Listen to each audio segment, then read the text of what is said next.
오늘 말씀의 제목은 때가 이름에 거두리라입니다. 우리 같이 한번 크게 고백해 봅니다. 때가 이름에 거두리라. 때가 이름에 거두리라.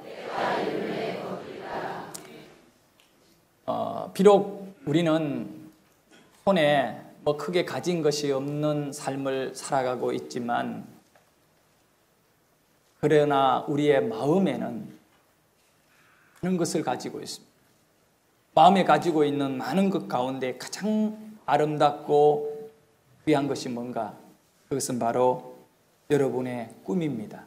아름다운 꿈, 내일에 대한 소원.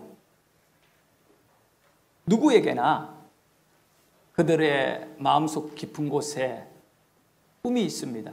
어쩌면 그 꿈은 영원히 이루지 못하고 잊어버릴 수도 있고, 또 잊지 않다 할지라도 이 꿈에 접근 못할 수도 있습니다. 그런데 놀라운 사실은 성경에도 보니까 우리가 섬기는 전능하신 그 하나님께서도 꿈이 있다는 거예요.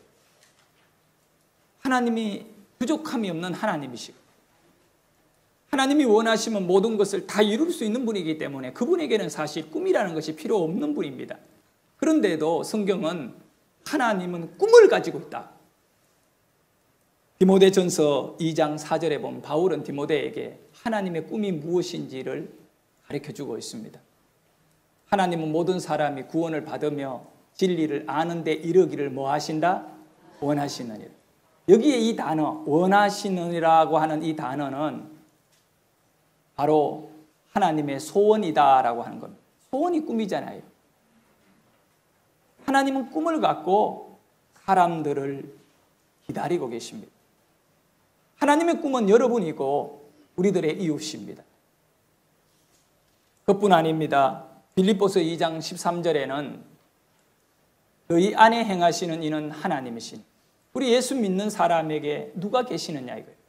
하나님이 계시거든요. 무당에게는 귀신이 있거든요. 우리에게는 하나님이 계십니다. 우리 안에 하나님이 행하시고 계시는데, 그 하나님은 자기의 기쁘신 뜻을 위하여 너희에게 뭘 주셨다? 소원을 두고 행하게 하시나니. 우리는 하나님이 준 꿈을 갖고 움직이는 사람이더라. 이 꿈을 갖고 행하는 사람이다라는 거예요. 오늘 두 가지를 생각하려고 합니다. 먼저 첫 번째, 꿈을 가진 사람은 기다릴 줄 알아야 한다.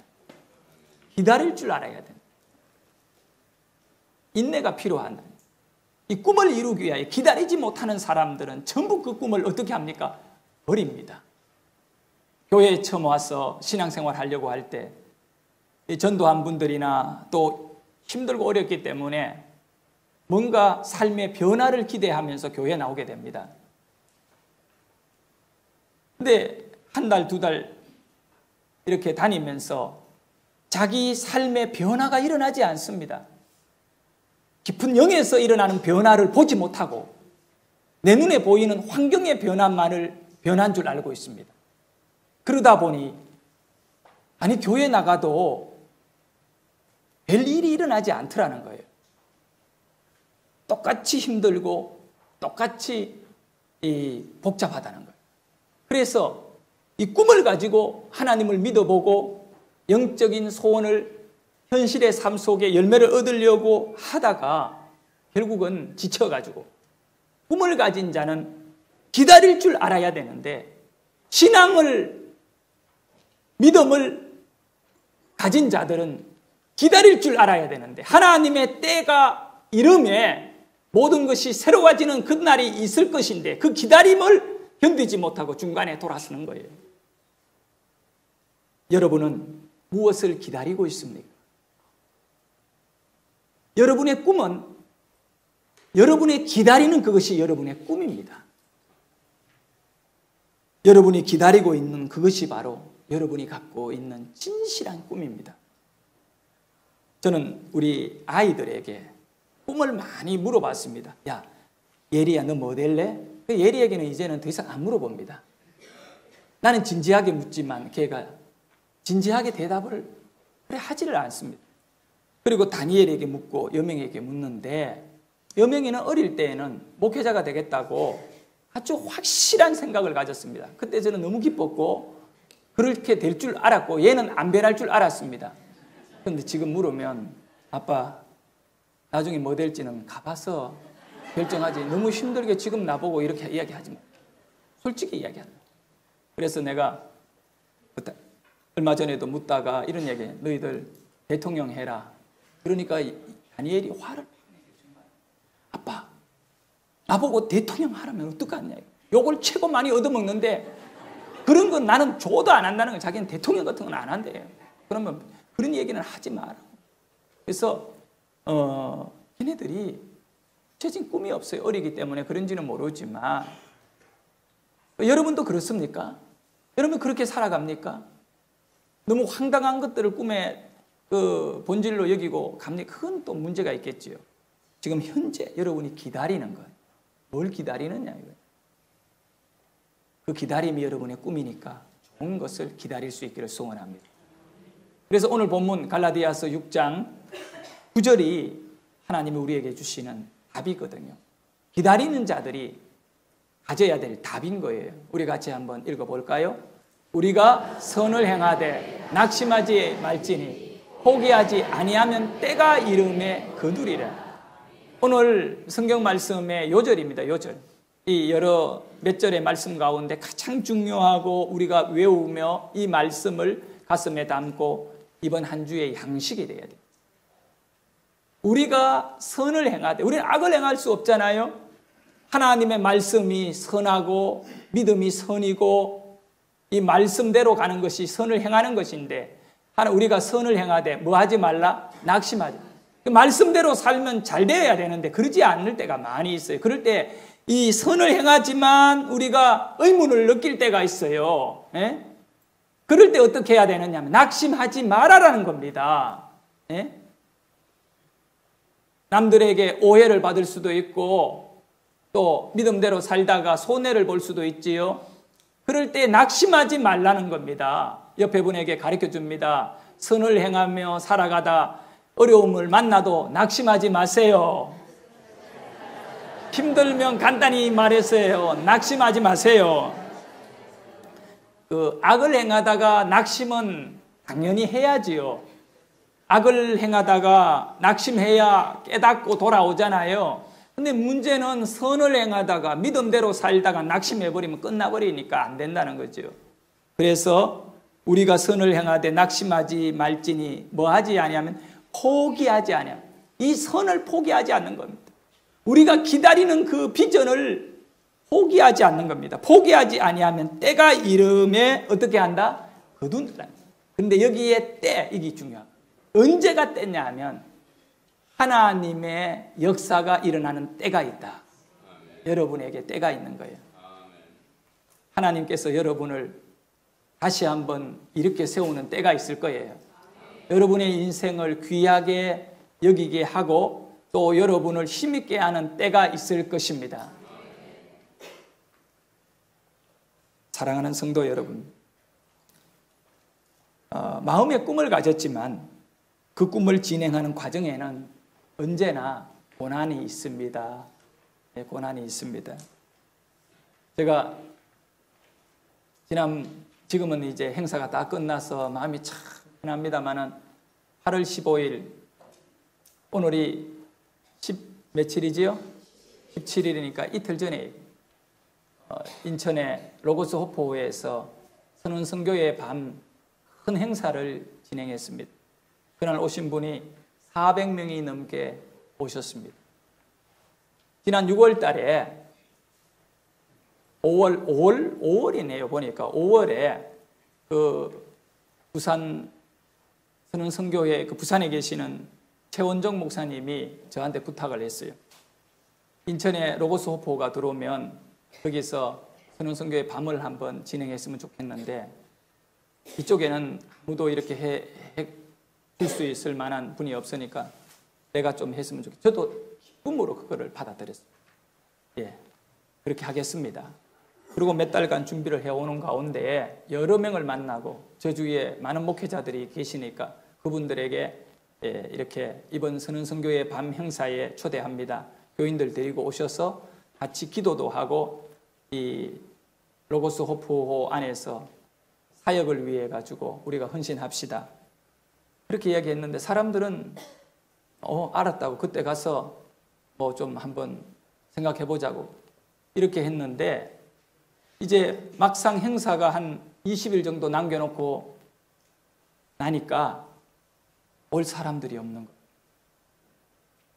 다들 발뺌하는 거예요. 그날은 우리 교회 수련회가 있고 8월 15일 공휴일이고 자기가 뭐 해외로 나가야 되고 뭐 해야 되고 아무도 오겠다는 사람이 없어요. 우리 교인들만 이제 데리고 가야 됩니다.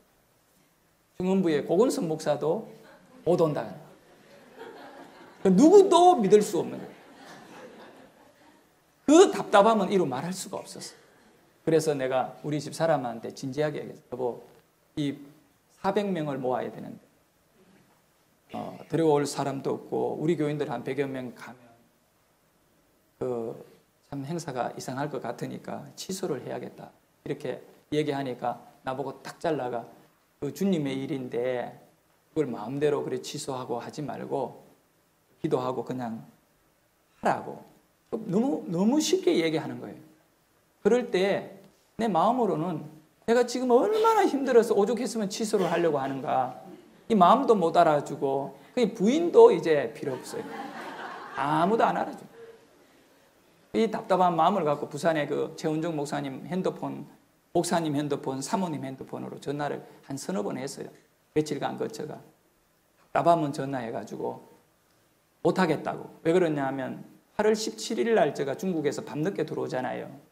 저도 준비할 수 있는 월요일 날 떠나서 금요일 날, 목요일 날 늦게 들어오는데 금요일 행사고 그리고 또 내일부터 컨퍼런스도 있고 이 일 준비하고 신경 쓰는 것만 해도 큰데 그 선언 선교를 위해가 우리가 기도하고 모여가 뭐 하는 일을 한다는 거는 또 우리 교회에서 돈을 좀 이렇게 수백만 원을 들여서 밥도 준비하고 차량도 대절해야 되고 모든 것이 복잡해서 그만두 이 현재 상황상 우리가 어쩔 수 없이 할 수 없다는 것을 그 선언선교회 최원종 목사님에게 전화를 했는데 전화를 안 받더라. 사모님한테 전화해도 안 받으셔. 아예 전화가 끊어져 있어. 그렇게 한 3번 정도 이렇게 지나가고 난 다음에 또 이제 잊어버리고 며칠 또 지나서 안 되겠다. 사무실로 전화하자. 그래서 그 선언선교회 책 뒤에 보니까 사무실 전화했습니다. 직원이 받더라고요. 그래서 최원종 목사님이나 사모님 어디 계시냐고 물으니까 최 목사님은 병원에 입원해가 계시고 전화가 안 되고 그 다음에 사모님은 이번에 며느리 아이를 낳아가지고 그 아이를 돌보러 갔다 그렇게 말씀을 하더라고. 어디 갔냐고 물으니까 저게 미국에 계신대요. 그래서 또 그 사람한테 뭐 그렇게 말 못하잖아요. 알겠다고 전화를 끊고 그날 또 저녁 기도를 꾸준히 우리가 하잖아요. 기도하면서 하나님 앞에 얘기했습니다. 하나님, 날짜는 이제 보름도 채 안 남았는데 올 사람은 아무도 없고 이거 너무 힘드니까 이거 좀 취소할 수 있도록 지혜를 달라 그랬어요. 그러니까 우리 주님께서 저의 마음에 정확하게 깨닫게 해주신 말씀이 있어요. 네가 힘든다고 취소하면 새한양교회 교인들이 식당에 일하는 게 힘든다고 여름에 땀이 나고 덥다고 식당에서 일 안 하고 교회 안내하는 것이 힘든다고 안내 안 하고 전도하는 것이 힘든다고 전도 안 하고 셀 리더 하는 것이 힘든다고 셀 리더 안 하면 이 목회할 수 있겠나 그러더라고요. 그때요 내 마음에 어떤 일이 일어났냐 뭔가 이 아주 막 말할 수 없는 큰 것이 나를 박살나게 때려버리는 것 같아요. 그 말씀이. 근데 내가 멍해지는 거예요. 아니구나. 힘든다고 그만두고 중간에 포기하고 꿈을 접어버리는 거는 아니구나. 이거는 믿음이 아니구나. 세상의 상황은 맞아요. 그런데 이 믿음은 아니다는 거예요. 그래서 그때 해결을 했습니다. 주님 죄송합니다. 내가 하나님의 일을 사람의 일로 쉽게 생각했고 이렇게 내 혼자만 일하는 줄 알고 있었는데 그런 해결을 하고 그 다음 날에 또 문제는 해결된 게 아무것도 없었어요. 근데 그날 오후에 전화가 4통이 왔는데 저한테 하루 종일 전화가 한두 통밖에 안 와요. 그날은 4통이 왔는데 목사님 4분이 저에게 전화를 했어요. 신기한 일이 일어났어요. 그 4분 목사님이 몇 명, 한 명은 90명, 한 명은 또 50명 이렇게 해서 4분이 몇 명을 보내겠다고 약속하냐면 200명이 넘는 숫자를 보내주겠다고 약속을 했어요. 딱 그 다음 날. 그래서 내 마음에 뭘 느꼈느냐면 나 혼자 되고 일하는 줄 알았더니 주님이 일하고 계셨다는 거예요. 이 일이 나 혼자 되고 일사천리로 잘 됐으면 내 주위에 아는 사람들에 의해가 내가 뭘 한 줄 알았는데 그게 아닌 거예요. 가만히 보니까 내 친한 사람은 한 명도 안 데리고 오고 어디서 갑자기 나타나거나 이렇게 해가지고 이상하게 온 분들만 다 모아졌어요. 꼭 거기 와야 될 귀한 분들만 온 것 같아요. 우리 교인들도 많이 왔잖아요. 생각 이상으로 많이 오셔가 관광버스 2대나 대절해야 되고 또 여러 가지 일이 많았는데 이런 걸 보면서 제가 느끼는 거는 꿈을 가진 사람은 그것을 기다리면서 포기하면 안 된다. 여러분에게도 마찬가지입니다. 여러분은 어떤 꿈이든 간에 여러분에게 있잖아요. 가족에 관한 것 아니면 이 직장 사업이나 우리 교회 안에 여러분이 개인적으로 꿈을 바라보고 있는 것 이런 것이 있다면 그것을 가슴에 품고 나갈 때 여러분을 힘들게 하고 중단해버리고 싶은 마음들을 갖게 하는 많은 시험들이 있더라도 여러분은 끝까지 포기하지 아니하고 이루어갈 수 있는 그런 은혜가 있기를 주의 이름으로 축원합니다. 18세기 저는 이번 주에 지난 주간이지요. 중국에 가서 이 중국 목사님들하고 미국에서 오신 목사님들하고 월요일에서 금요일까지 아주 아침 9시에서 저녁 10시까지 꼼짝 못하고 이렇게 세미나만 계속 토론하고 강의 듣고 이렇게 했는데 그 세미나를 통하여 또다시 한번 큰 은혜와 또 영적인 그런 교회의 소망을 보게 되는데 특별히 윌리엄 캐리라고 하는 이 아주 유명한 선교사 그 윌리엄 캐리를 현대 선교의 아버지라고 합니다. 이분에 관해 가지고 제가 여러분들에게 좀 알게 하고 싶어 조사를 해서 이 강의안 실는데 지금 이제 8월 세일 쉬잖아요. 그래서 여기다 기록해 두었으니까 나중에 여러분들께서 집에 가시거든 지금 설교 들어야지 이걸 읽으면 안 돼요. 네. 꼭 읽어보세요. 윌리엄 캐리가 어떤 인물인가. 그래서 윌리엄 캐리에 관해서 은혜를 많이 받았습니다. 그는 18세기에 기독교 선교가 전혀 무지할 때 선교를 해야 된다라고 하는 생각이 없는 그때에 하나님께서 윌리엄 캐리의 마음에 선교사에 관한 선교사에 대한 꿈을 주셨습니다. 윌리엄 캐리는 어느 날 제임스 쿡이라고 하는 이 탐험가 쿡 선장 알지요? 이분이 쓴 책 가운데 마지막 항해라고 하는 책이 있습니다. 이 책을 읽다가 도전을 받게 되는데 그 책 가운데 이런 얘기가 있습니다.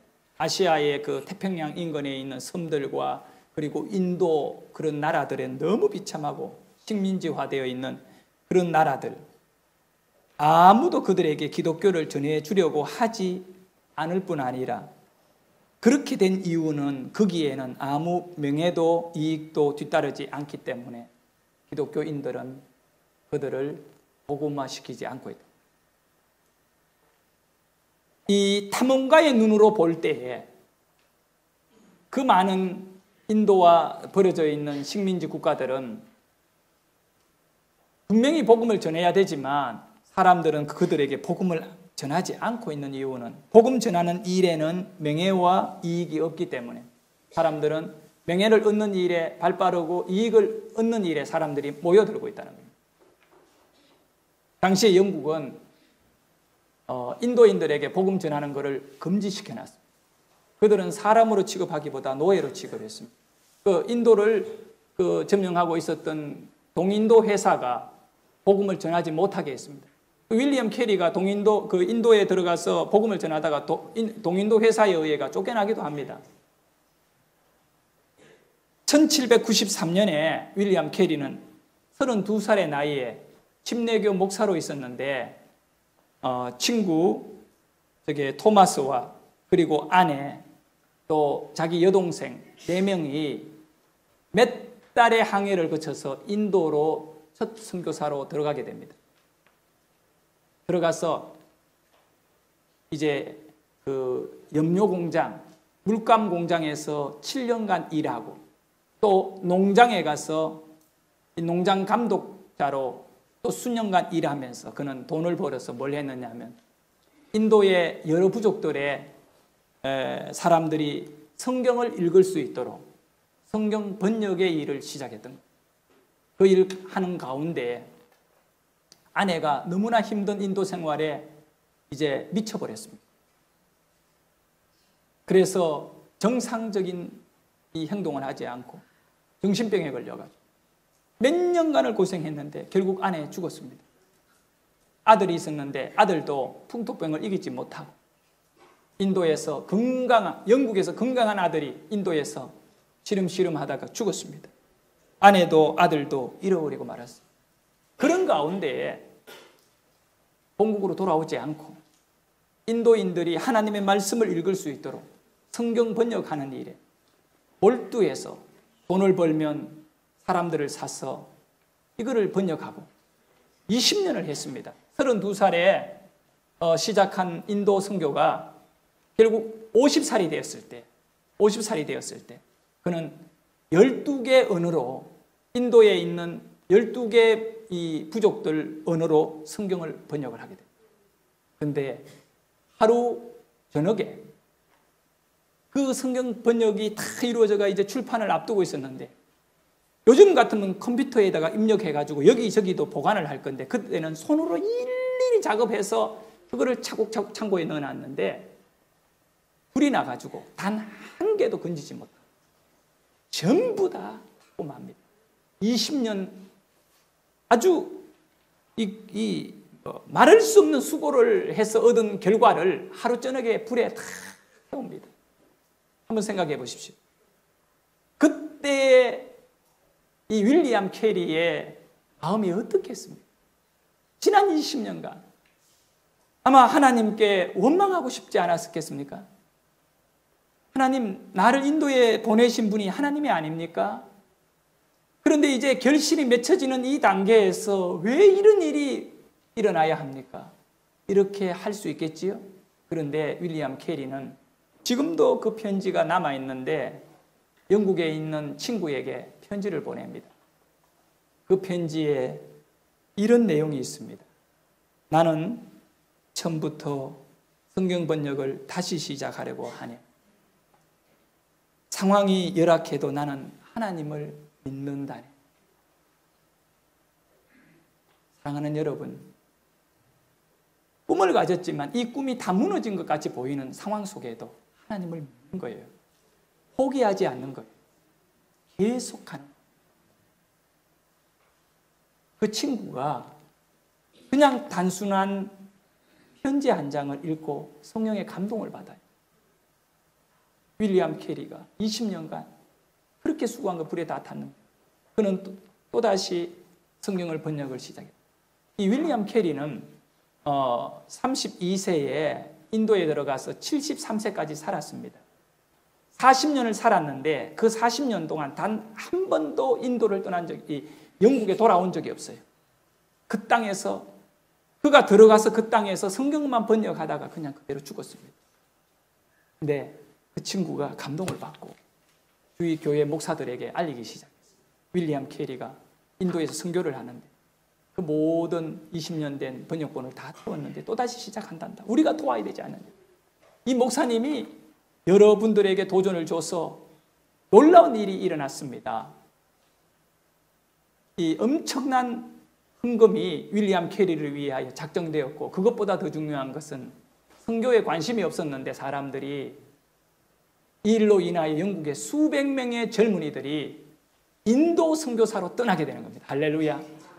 그 불씨가 미국으로 옮기고 호주로 옮기고 또 화란 그 네덜란드로 옮겨가지고 전 세계에 선교의 불이 타오르기 시작합니다. 그래서 윌리엄 캐리는 선교의 아버지라고 하는 별명을 갖고 있습니다. 이제 놀라운 일을 여러분에게 소개하겠습니다. 불이 난 지 2년이 지났습니다. 어떤 일이 일어났을까요? 12개 언어의 부족으로 만든 것을 불에 태웠는데 2년이 지나자 29개 언어로 성경이 번역되어 성경으로까지 출판해버렸습니다. 할렐루야. 지난 20년간 이룬 것에 배 가까이 될 정도로 배가 넘도록 2년 만에 그 일이 일어난 것은 바로 이 힘든 사건을 통하여 하나님은 윌리엄 캐리의 인생 속에 그 놀라운 역사를 주셨다는 것입니다. 어쩌면 여러분께서도 마찬가지입니다. 기다리고 있는 어떤 일들이 엉망이 되어가고 있는 그런 상황이다 하더라도 거기에 하나님을 믿으시기를 바랍니다. 그럼 하나님께서 여러분과 함께 일하셔서 지금까지 여러분이 했던 것보다 몇 배나 더 되는 그런 결실을 얻게 하는 그런 은혜가 여러분에게 있을 것입니다. 히브리서 10장 36절에는 이 말씀으로 우리에게 들려주고 있습니다. 너희에게 인내가 필요함은 너희가 하나님의 뜻을 행한 후에 약속하신 것을 받기 위함이라. 인내는 여러분에게 뭔가를 준다는 겁니다. 하나님이 주실 것입니다. 두 번째, 꿈은 심은 것과 거두는 것이다. 여러분에게 가슴에 꿈을 잘 심어야 돼요. 뭘 심느냐에 따라 거두는 것이 달라진다고 성경은 우리에게 말씀하고 있지 않습니까? 좁은 땅에 제가 몇 가지를 이렇게 심었는데 가지를 두 나무를 심었어요. 두 나무라기보다 두 포기를 심었는데 한 2주 전에 봄에 심어서 이제 가지 2개를 추수를 했습니다. 이렇게 주먹만한 거 2개.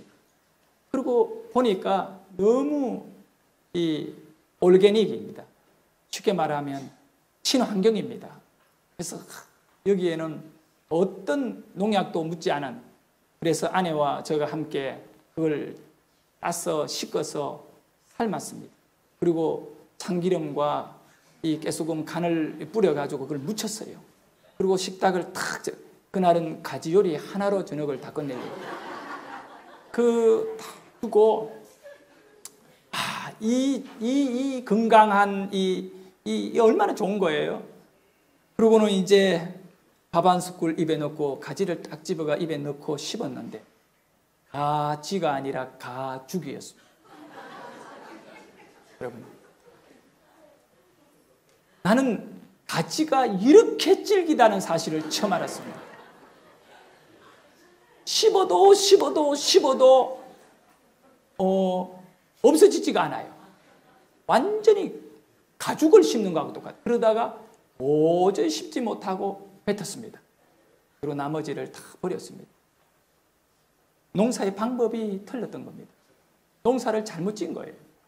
지금도 몇 개가 달려있는데 나는 그걸 쳐다보며 니한테는 내가 관심 없다. 니는 가지가 아니라 가죽이다. 그러고 그냥 방치했습니다. 키울 줄을 몰란 거예요. 꿈은 가졌는데 이 꿈을 키울 줄 몰라가지고 잘못된 경우가 많이. 하나님이 여러분에게 꿈을 주셔요. 너희 안에 행하시는 이는 하나님이시. 자기의 소원을 두고 여러분에게 행하게 하신다. 소원을 두는 거예요, 여러분. 꿈을 주신다는 거예요. 그러나 이 꿈을 키우는 사람은 우리 자신이라는 사람. 우리는 심은 것을 잘 키워야 거둘 수가 있습니다. 잘못 키우면 안 됩니다. 그래서 오늘 본문 말씀에 보니 자기의 육체를 위하여 심는 자는 육체로부터 썩어질 것을 거두고 성령을 위해 심는 자는 성령으로부터 영생을 거두리라. 로고스 호포에 이제 5월이면 이 배를 대대적인 수리를 하기 위해가 싱가포르에 들어가서 5개월 동안, 5월이 아니고 지금 이제 싱가포르에 가면 가을에 몇 달 뒤에, 1-2달 뒤에 그 5개월 동안 수리가 들어간대요. 그래서 현재 350명이 남았는데 이분들은 전부 다 이제 다른 사역지로 배치가 된대요. 근데 80%가 20대 돼요. 20대. 로고스 호포에 타 있는 선교사들이 18세부터 선교사가 될 수 있는데 80%가 20대 돼요. 얼마나 정말 감동적입니까?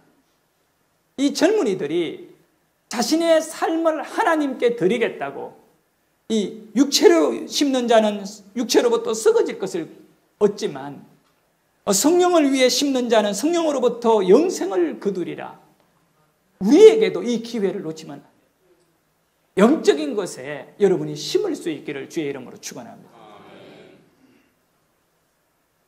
요엘서 2장 28절에는 그 후에 내가 내 영을 만민에게 부어주리니, 하나님의 영이 우리에게 부어지는 이유가 뭘까? 만민에게 부어주리니.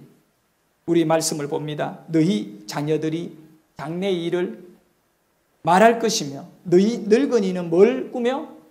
꿈을 꾸며. 우리 말씀 좀 보여주세요. 또 너희 젊은이는 이상을 볼 것이며. 여기 보십시오. 뭐가 우리에게 부어져서? 무엇이? 영이.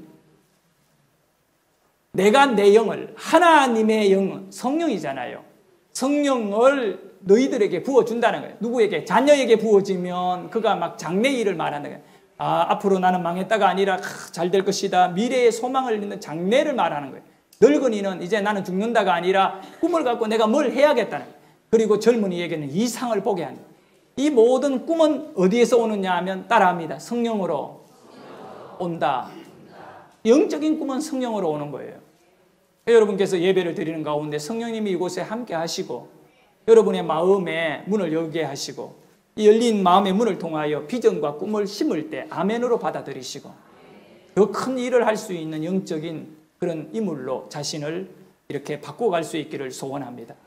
그저 세상 먹고 살기 위하여 이 자리에 앉아있는 어리석은 자, 육체만을 위하여 이 자리에 앉아있는 자 되지 마시고, 이 짐승의 육체가 다르고 사람의 육체가 다른 겁니다. 우리 육체는 고귀하게 쓰임을 받아야 됩니다.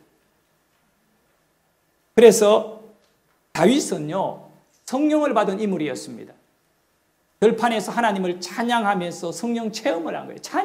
찬양이 그렇게 중요한 거예요. 이 찬양 가운데 하나님의 임재가 이루어지고, 그래서 다윗이 귀신 들린 사울에게 가서 찬양하니까 귀신이 떠나가거든. 왜 그러냐? 다윗 안에 계시는 성령이 그 귀신을 쫓아낸 거예요. 다윗은 성령의 사람입니다. 이 성령의 사람에게 무엇이 심겨져 있냐가 매우 중요한 겁니다. 여러분이 성령의 사람이 된다면 여러분이 하는 일, 여러분이 손을 대는 일에 성령의 기름의 부음이 있을 것이고, 여러분의 생각에 성령의 기름이 부어질 것이고, 그 일들은 반드시 귀한 하나님의 영광을 드러내게 되는 겁니다. 성령 충만한 다윗이 전쟁터에 들어갔습니다. 나이가 아주 어린 15, 16대에 전쟁터에 들어갔습니다. 도시락 배달하려고 행에게 갔습니다. 그런데 골리앗이라고 하는 수만 명의 장수였던 이 골리앗이, 블레셋의 장수 골리앗이 이스라엘을 아주 이렇게 저주하고 하나님을 향하여 욕을 하고 있습니다. 성령의 사람 다윗의 꿈은 뭐냐 하면 저 하나님을 욕하는 사람을 제거해야 되겠다는 겁니다. 그에게 있는 것이라고는 물맷돌밖에 없잖아요. 성령의 사람이 대단한 무기를 들었는 것이 아니에요. 그저 평범하게 늘 주머니에 넣어있던 물맷돌, 돌멩이, 그걸 갖고 돌려서 던졌는데 이 하나의 물맷돌이 골리앗을 쓰러뜨리고 골리앗을 이겨냈습니다. 할렐루야. 여러분의 손에 무엇이 들려있습니까? 여러분이 성령의 사람이 된다면 여러분의 손에 들려있는 그 무엇인가가 큰 무기가 될 줄 믿습니다. 그러므로 우리가 천없는 돈을 들고 있고 천없는 세상의 기술을, 자격증을 들고 있다 하더라도 성령의 사람이 되지 않는다면 우리가 들고 있는 것으로는 큰 일을 할 수 없다는 것입니다. 여러분이 먼저 성령의 사람이 되시기를 주의 이름으로 축원합니다. 갈라디아서 6장 7절에 그래서 이런 말씀을 하고 있습니다. 우리 같이 크게 읽습니다. 스스로 속이지 말라. 하나님은 업신여김을 받지 아니하시나니 사람이 무엇으로 심든지 그대로 거두리라. 할렐루야. 여러분 성령으로 심으십시오. 이제 그 성령의 열매는 기적으로 나타날 것입니다. 그 성령의 사람은 예수님이 하신 말씀은 내 이름으로 너희가 구하면 무엇이든지 이루어지리라. 이 성령의 사람인 거예요. 성령으로 심겨진 사람이. 2001년도 9월 11일에 미국 뉴욕 거기 110층짜리 이 상둥이 빌딩이 그 테러로 인해 무너졌습니다. 그때 이 어마어마한 무역센터의 부총재가, 그 당시의 부총재가 한국인입니다. 5개 국어를 능통하게 하는 이희돈이라고 하는 한국인입니다. 지금은 이분이 장로님이 되셨는데 이분은 아무것도 없이 빈몸으로 유럽에 유학 가서 그곳에서 박사를 몇 개나 따고 또 경제학적으로 세계적인 인물입니다. 그런데 이 동양인으로서 이 주류 사회의 백인들 사이에 끼어가지고 경제 전문가로 커 올라가기 시작하는데 주위 사람이 이희돈에게 묻습니다. 네가 여기까지 올라왔는데 네 뒷배경이 뭐냐? 무역센터는 경제인들의 그거거든요. 세계 경제인들. 네 뒷배경이 뭐냐? 그래 백인이 묻습니다. 너가 아버지가 굉장히 부자냐? 이건희 정도 되느냐? 이희돈이니까 뭐 이건희하고 뭐 이렇게 관련이 있는 줄 알고 많이 묻는데요. 그러면 팍 화를 내면서 이병철이 이건희보다 훨씬 부자다고 깜짝 놀래고 간대요. 왜냐하면 하나님이 내 아버지인데 그 당시에 뭐 이병철이나 이건희는 비교도 안 된다. 네 배경이 조가 여기 컸구나 이렇게 생각해요. 그리고 그때 부총재였어요. 이 빌딩이 무너지는 날도요 중력 회의가 있었어요. 아주 중요한 거. 본인이 빠지면 안 되는데 어떤 일이 있었느냐? 아침에 출근을 해야 되는데 출근을 못하도록 하나님이 꽉 잡아놓은 거예요. 화장실이 설사가 나는데 5분도 못 참는 거야. 화장실에 계속 앉아 있어야 되는 거예요. 그래서 회사에다 전화해가지고 내가 지금 너무 배가 아파가지고 좀 늦게 도착한다고. 그러고 막 화장실에 가서 비우고 이제 출발을 했습니다. 그래서 무역센터가 딱 눈에 보이는데 자가용 안에서 딱 보이는데 비행기가 들어가고 무너지는 거예요. 그 사람 안에 들어가서 그 회의실에 있는 사람 다 죽었습니다. 그리고 이분이 뭐 이런 얘기해서 죄송합니다. 거기에 있는 많은 분들이 희생을 당하면 무역센터 총재가 됩니다. 우리나라의 그 출신 가운데 뭐 유엔 사무총장도 나오고 이러는데 이 세계 무역센터의 총재가 된 것은 참 유례없는 일입니다. 이 아시아인이 될 수가 없는 것 됐거든요. 경제 분야에서. 이분의 간증 가운데 참 감동적인 간증이 하나 있어요. 근데 이분은 성령으로 심은 사람이거든요. 박사를 받고 최고의 엘리트가 되어가지고 수없는 대학과 좋은 일자리가 눈앞에 있지만 하나님께 긴 시간, 몇 년인지는 모르지만 긴 시간 동안 가장 좋은 시간을 멕시코 선교사로 세월 다 보내봅니다. 멕시코 선교사. 주위 사람들이 그 사람을 가리켜 너 이렇게 살면 너 앞으로 어떻게 할 거냐 그랬지만 우리 하나님을 위하여 나는 일한다. 그래서 멕시코에 들어가서 그때 자기 딸이 어렸는데 딸이 어렸는데 이 어린 딸을 그 멕시코에 들어가서 환경이 말도 못하게 어려운 환경이잖아요. 물, 뭐 주거 문제. 그런데 그곳에서 트럭을 찝차 몰고 다니면서 복음을 전하는 이 일을 수년간 한 거예요. 복음을 전하는 어느 날 차가 굴러가지고 딸이 뭐라고 합니까? 정신을 나갈 정도로 죽었다가 다시 깨어났어요. 이 몸에 의식이 떠났다가 다시 살아났거든요. 그때 입은 상처가 15cm인가 12cm인가 다리 쪽에 보면 아직도 지금 이 아가씨인데 바로 다리 아래 긴 상처가 깊이 파여 있대요. 얘가 머리가 별로 좋지 않대요. 대학을 가야 되는데 이제 미국에서 고등학교 졸업하고 대학을 가야 되는데 여러 곳에다가 이렇게 원서를 넣었는데 다 떨어졌대요. 절망해가지고 앉아서 책상에 아이가 하나님께 기도를 드리는 거예요. 그런데 자기 마음에 뭐가 생각이 나느냐 하면 이 고등학교 3학년짜리 얘기예요. 내 인생은 어떻게 왔던가. 그러고는 컴퓨터를 열고 보니까 미국의 유명한 의과대학이 있는데 그 의과대학에 자기는 원서를 낼 수도 없는 대학이 돼요. 근데 그 대학의 홈페이지를 딱 비워놓고 신입생 모집란에 클릭해서 들어가서 거기에 쓰는 란이 있더라고요. 당신이 이 학교에 지원하는 동기를 쓰세요. 거기에다가 그냥 자기 스토리를 거기 소설 쓰듯이 쭉 하염없이 써내려간 거예요. 눈물을 팍 흘리며 쓴 거예요. 왜냐하면 내가 어릴 때 아빠를 따라 멕시코에 죽었다가 살아났다. 지금도 내 다리에는 깊은 상처를 가졌고 그런데 오늘 내가 갈 대학이 없다. 하나님은 나를 어떻게 쓰실 것인가. 그러다가 너무 눈물이 많이 나와가 이 자매가 주체가 안 되니까 그 컴퓨터에서 일어나가 화장실에 세수를 하러 간 거예요. 그때 초등학교 다니는 동생이 뒤에 앉아가 저 누나가 언제 컴퓨터에서 떠나나 게임을 해야 되는데 기다리고 앉아 있다가 누나가 눈물을 흘리다가 화장실로 가는 순간에 빨리 컴퓨터에 앉아가지고 딱 보니까 뭐가 열려 있는데 그걸 끈 거야. 끄고 또 끄고 다음 계속 누르고 그걸 싹 제거하고 그 다음에 게임을 열어놓고 신나게 게임을 하고 누나는 화장실에서 나와 보니까 동생이 게임하기를 자기 방으로 들어가.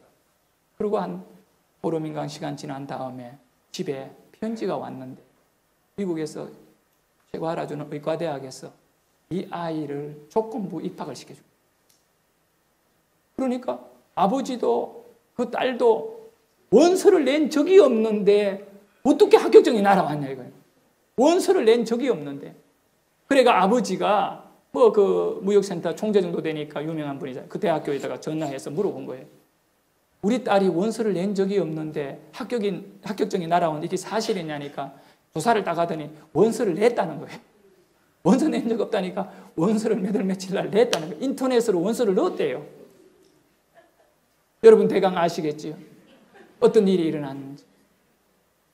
우리는 꿈을 접은 줄 알았는데 갈 곳이 없는 줄 알았는데 하나님의 사랑, 그 젊은 시절에 하나님을 위하여 심은 것이 있는 그 자매에게 또 선교 현장에서 남들에게 부끄럽게 가려야 될 다리 아랫도로의 깊은 상처 가진 이 자매를 위하여 하나님은 분수에도 넘치도록 의과대학에 넣어가 지금은 아마 의사가 됐을 거예요. 사랑하는 성도 여러분, 지금 보이는 것에 답이 없다고 하나님 안 계시는 것 아니에요. 우리는 하나님을 믿는 사람들이잖아요. 하나님을 믿는 사람은 기다리는 것이 있어야 돼요. 천국을 기다려야 되고 개인적으로 이 땅에 살아가는 그 많은 날 동안 꿈을 가지고 꿈을 이루기 위하여 여러분이 기다릴 줄 알고 심을 줄 알아야 돼요. 여러분이 무엇을 심든지 그대로 거두는데 하나님께 심지 않는다면 하나님께 어찌 못 하는 것을 심으셔야 돼요. 우리 기도드립시다.